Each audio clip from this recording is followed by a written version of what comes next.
Alright, let's take it from the top. So, I've been having some thoughts recently about human centrism, and kind of how it relates to, us as a species, and in many ways it makes sense. It makes sense. We are human. It makes sense to be human-centric. In other ways, is like a coping mechanism. Reminds me of, how Cthulhu was created by Lovecraft. It was basically around the time when we, were discovering more about our universe, and we realized that we were just a speck floating around in space with a vast unknowable universe around us that we can try to know more about, but there will always be more things that we don't know. And how scary that is. And how that created, the monster of Cthulhu. That's how it started. And it also got me thinking about, spirituality. How most modern religions aren't that modern. They were created at a time where our understanding of the universe was much more limited. And they may have provided, some ideas when science wasn't, as advanced as it is now. How helpful that would be back then, but it makes it very hard for me personally to relate to them. Because, I don't really believe in an interventionist God. Those religions specifically, I'm thinking of Christianity. God created us in His image. We were picked by a divine being to be the special being on earth. Everything else was there to be catered to us. It's baked into our culture pretty heavily that we are the special guys. Even science treats us as special. We're always trying to figure out why we are the way we are. You don't see your local goat making social media posts about how the neighbor's goat has bad politics. So therefore goats are inferior, because we do that. Goats don't do that. And, you can bring up the point that it's like it makes sense to be human-centric, because we are human, and I agree. If I was having a conversation with a friend fairly recently, and he was like, if you had the choice of killing a human or a deer, what would you choose? And it's like, well, obviously the deer, but if, a deer could comprehend the same situation, I'm sure they would pick the human. Like, it's not that special. And there's a pretty widely held belief, at least for a long time, that, humans were exceptional in many ways, and we were trying to figure out why that was. And, there was this test that was done to fish called the mirror test. And it's basically, you hold up a mirror to a human, and they know that they're looking at themselves in a mirror. But most other animals won't pass the mirror test. But they put a red dot on the fish's face that looked like a parasite, and suddenly, when the fish was in the mirror, it was trying to rub it off. It knew it was in the mirror. It's just we never thought to try and test the fish in a way that it would care about. And that makes all human consciousness and all animal consciousness, we kind of view animals in a very human lens. It's like, how human is it? And, how do you define consciousness?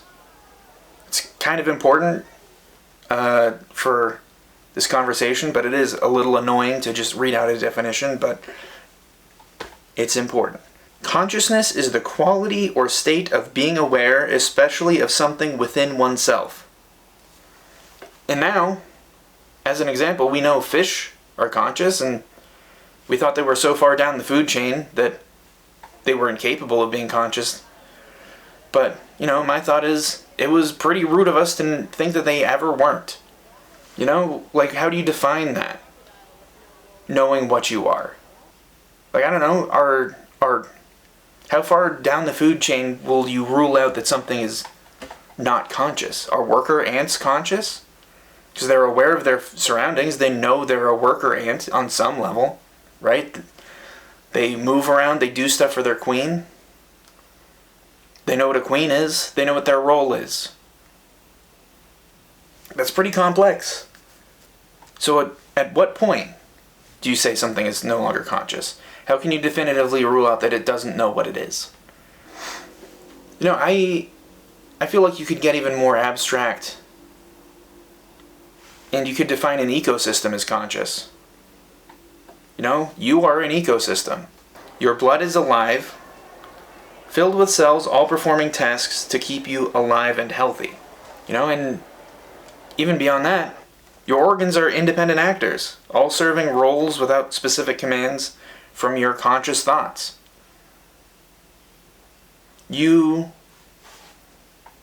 are basically a giant collection of other living things.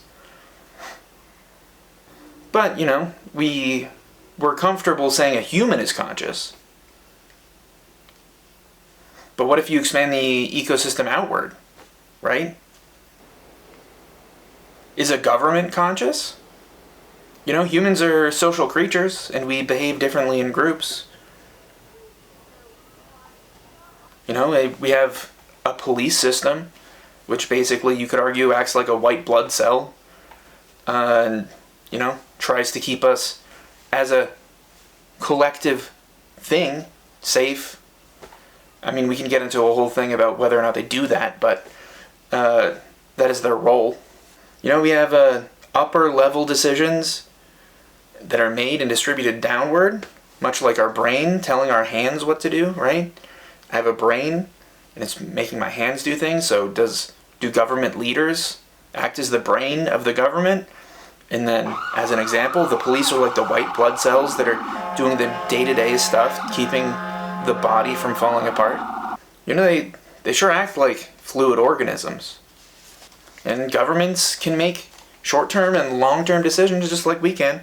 When the president makes a policy that harms the general public, but, helps the brain, helps the government, helps the elite few who control everything, that's, basically the human equivalent of us eating mozzarella sticks. It's not good for you, but it makes your brain feel good. And sure, you might get like a tummy ache later, but, those are the consequences that you pay for by choosing to eat those mozzarella sticks.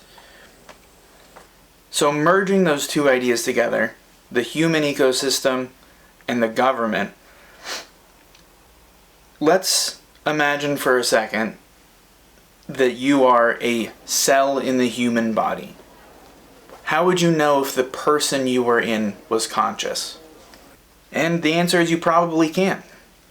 The human ecosystem is just too big for you as a single cell to really understand.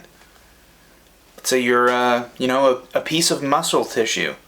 How do you know what part in the grand scheme of things you belong to? If you were to talk to that single cell, you would probably be considered a god to them. Something far beyond its comprehension. Now let's get further abstract. Are plants conscious? They have been shown to be able to be aware of their surroundings. Sometimes they notice what another species of plant is and will choose to cohabitate with it if it's part of the same species, and will reject it if it's not. And there are some studies that, hypothesize that forests are huge interconnected networks where the trees can actually communicate with each other. So, does that make a forest conscious? And how would you even begin to find out? There's a a pretty famous paper that posits that we will never know what it is really like to be a bat. And that's simply because we don't try to navigate the world through echolocation.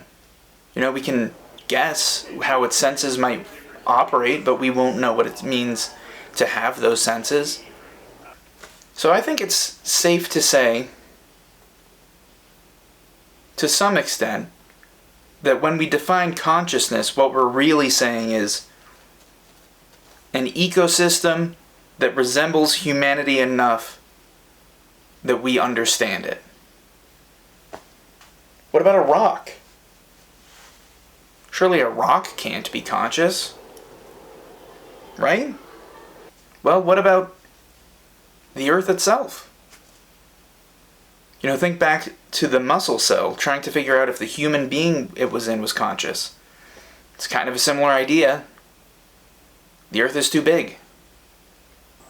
We don't really know how it functions, or if it, as a collective, thinks in a way that we can comprehend.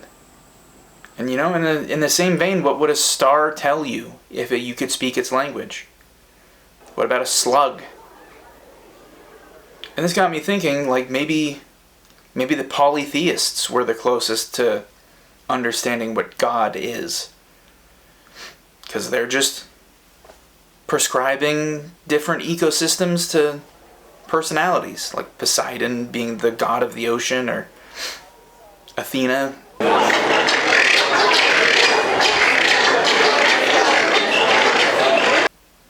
They're just giving names to complex ecosystems.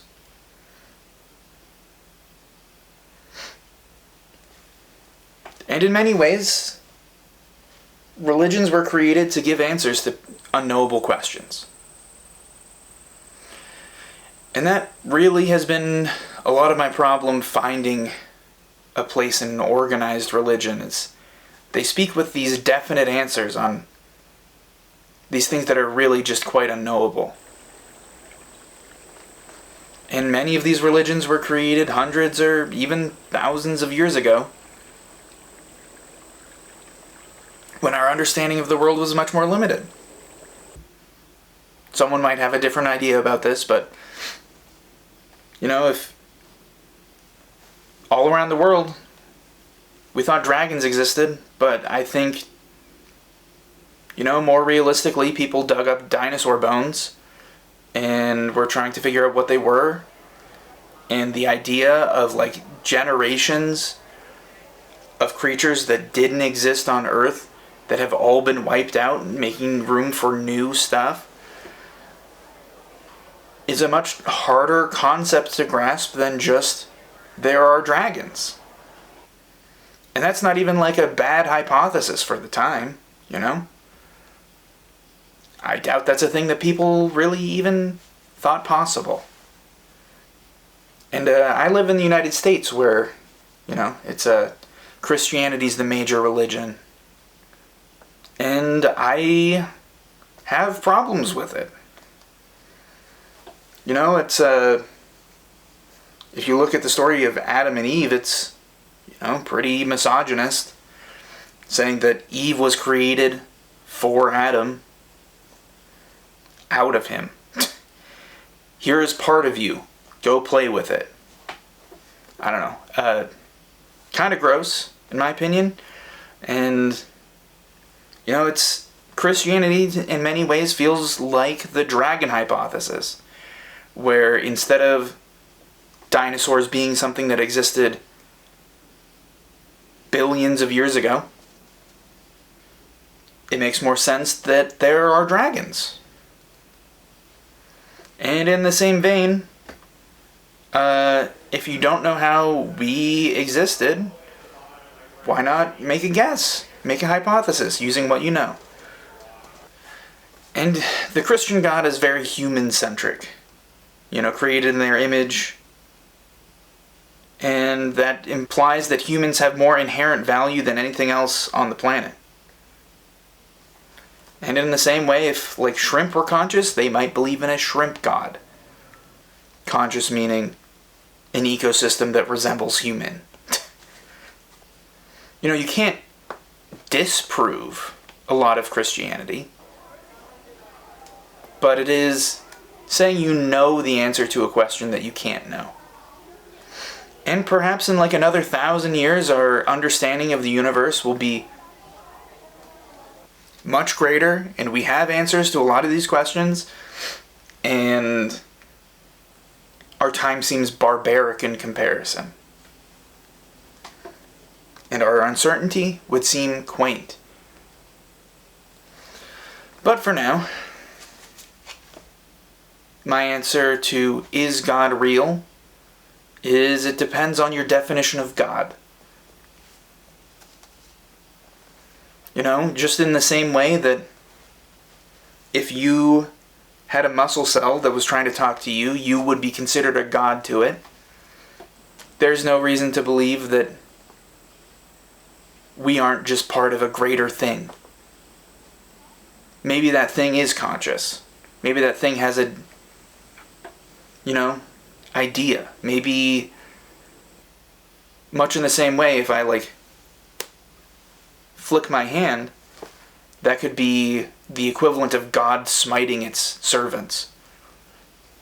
I don't know, I might have killed something. Cruel and unnecessary. But I find that comforting, to be like, we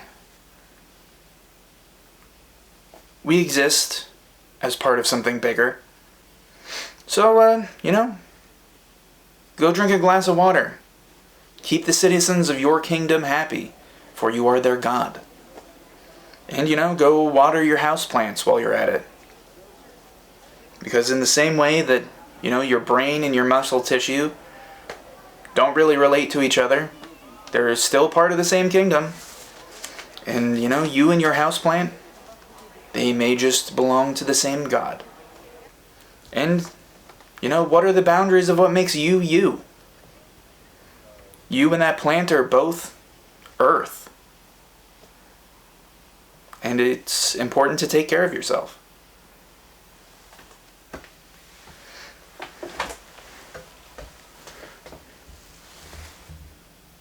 Have a good night.